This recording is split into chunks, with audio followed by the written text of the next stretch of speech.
नमस्कार, स्वागत है आपका पिन टू मार्केट अपडेट में। शुरू करते हैं आज की बड़ी खबरों के साथ। आज की खबर सीधे ग्लोबल कमोडिटी मार्केट से जुड़ी है और इसका असर भारत तक साफ दिख सकता है। चीन ने हाई फ्रीक्वेंसी ट्रेडिंग यानी HFT पर सख्त कदम उठाया है। इस फैसले के बाद ग्लोबल मेटल्स मार्केट में अचानक भारी गिरावट देखने को मिली। कॉपर, टिन, जिंक और एल्यूमिनियम जैसी इंडस्ट्रियल धातुएं एक ही झटके में फिसल गईं। निवेशकों के मन में सवाल है कि आखिर चीन ने ऐसा क्यों किया और इसका मतलब आगे के बाजार के लिए क्या निकलता है। सबसे पहले खबर का बैकग्राउंड समझते हैं। चीन दुनिया का सबसे बड़ा मेटल कंज्यूमर है। ग्लोबल कॉपर डिमांड का बड़ा हिस्सा चीन से आता है। ऐसे में चीन के किसी भी रेगुलेटरी फैसले का असर सीधे लंदन मेटल एक्सचेंज और बाकी इंटरनेशनल बाजारों पर पड़ता है। हाल के हफ्तों में चीन के फ्यूचर्स एक्सचेंजों पर ट्रेडिंग वॉल्यूम अचानक बहुत ज्यादा बढ़ गया था। खास तौर पर हाई फ्रीक्वेंसी ट्रेडर्स की गतिविधियां काफी तेज हो गई थी। हाई फ्रीक्वेंसी ट्रेडिंग ऐसे ट्रेडिंग सिस्टम्स होते हैं जो मिलीसेकंड में हजारों ऑर्डर डालते और काटते हैं।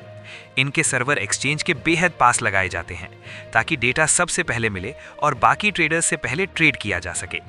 मेरे विश्लेषण के अनुसार यही तेजी कई बार बाजार में जरूरत से ज्यादा उतार चढ़ाव पैदा करती है। कीमतें अचानक ऊपर जाती हैं और फिर उतनी ही तेजी से नीचे आ जाती हैं। इससे असली डिमांड और सप्लाई का संकेत धुंधला हो जाता है।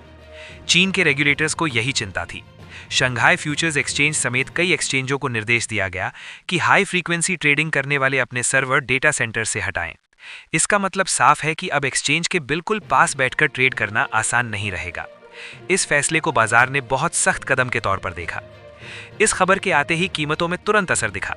कॉपर और टिन जैसी धातुओं में तेज गिरावट आई। लंदन और शंघाई दोनों बाजारों में बिकवाली बढ़ गई। निवेशकों को डर लगा कि जब इतनी बड़ी ट्रेडिंग कैपेसिटी सिस्टम से बाहर होगी तो शॉर्ट टर्म में लिक्विडिटी कम हो सकती है। इसी डर के कारण शॉर्ट टर्म ट्रेडर्स ने तेजी से मुनाफा वसूली की।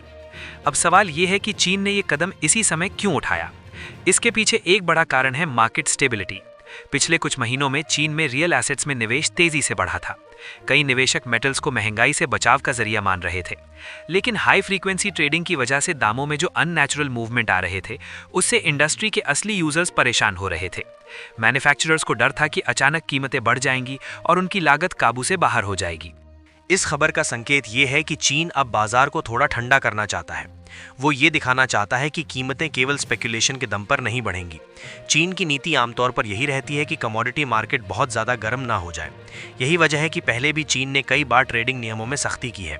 अगर सेक्टर के असर की बात करें तो मेटल से जुड़े सभी सेक्टर पर इसका प्रभाव पड़ सकता है। माइनिंग कंपनियां, मेटल प्रोसेसिंग यूनिट्स और यहाँ तक कि इलेक्ट्रिक व्हीकल सेक्टर भी अप्रत्यक्ष रूप से इससे जुड़ा है। कॉपर और टिन इलेक्ट्रॉनिक्स और ग्रीन एनर्जी में बड़े पैमाने पर इस्तेमाल होते हैं।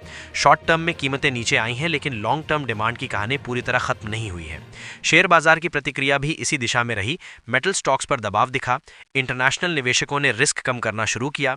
मेरे विश्लेषण के अनुसार ये रिएक्शन ज्यादा भावनात्मक है और कम फंडामेंटल आधारित, क्योंकि केवल ट्रेडिंग स्ट्रक्चर में बदलाव हुआ है। असली सप्लाई में अचानक कोई बड़ा इजाफा नहीं हुआ है। अब भारतीय निवेशकों के लिए इसका क्या मतलब है? भारत में MCX पर कॉपर और दूसरे मेटल्स ग्लोबल कीमतों से जुड़े होते हैं। जब लंदन और शंघाई में गिरावट आती है तो MCX पर भी दबाव दिखता है। हालांकि यहाँ एक फैक्टर और है और वो है रुपया। अगर रुपया कमजोर रहता है तो गिरावट कुछ हद तक सीमित हो सकती है। ट्रेडर्स के लिए संकेत साफ है। शॉर्ट टर्म में वोलेटिलिटी पहले से कम हो सकती है क्योंकि हाई फ्रीक्वेंसी ट्रेडिंग की रफ्तार घटेगी। इसका मतलब ये है कि अचानक तेज स्पाइक्स कम दिखेंगे। पोजिशनल ट्रेडर्स के लिए ये थोड़ा बेहतर माहौल हो सकता है, लेकिन बिना स्टॉप लॉस के ट्रेड करना अभी भी जोखिम भरा रहेगा। जियोपॉलिटिकल एंगल से देखें तो एक और बात अहम है। अमेरिका आने वाले समय में कॉपर इंपोर्ट पर टैरिफ को लेकर फैसला ले सकता है। अगर ऐसा होता है तो ग्लोबल सप्लाई चेन पर असर पड़ेगा। मेरे विश्लेषण के अनुसार चीन का यह कदम उस संभावित रिस्क से पहले बाजार को संतुलित करने की कोशिश भी हो सकता है। आगे क्या हो सकता है? शॉर्ट टर्म में मेटल्स में दबाव बना रह सकता है, लेकिन अगर चीन की फिजिकल डिमांड में सुधार आता है और ग्लोबल इंफ्रास्ट्रक्चर खर्च बढ़ता है तो कीमतें दोबारा संभल सकती हैं। इसलिए निवेशकों के लिए यह समय घबराने का नहीं बल्कि समझदारी से रणनीति बनाने का है। अगर आपने अभी तक अपना डीमैट अकाउंट नहीं खोला है तो डिस्क्रिप्शन में जीरोधा का लिंक दिया गया है। आज ही अपना फ्री डीमैट अकाउंट ओपन करें और अपनी ट्रेडिंग यात्रा की शुरुआत करें। तो दोस्तों, ये थे आज की बड़ी खबर। आपकी इस खबर पर क्या राय है कमेंट बॉक्स में जरूर बताएं। स्टॉक और स्टॉक मार्केट से जुड़े रोज नए अपडेट पाने के लिए वीडियो को लाइक करें, शेयर करें और चैनल को सब्सक्राइब करें। मिलते हैं एक और नए अपडेट के साथ। धन्यवाद।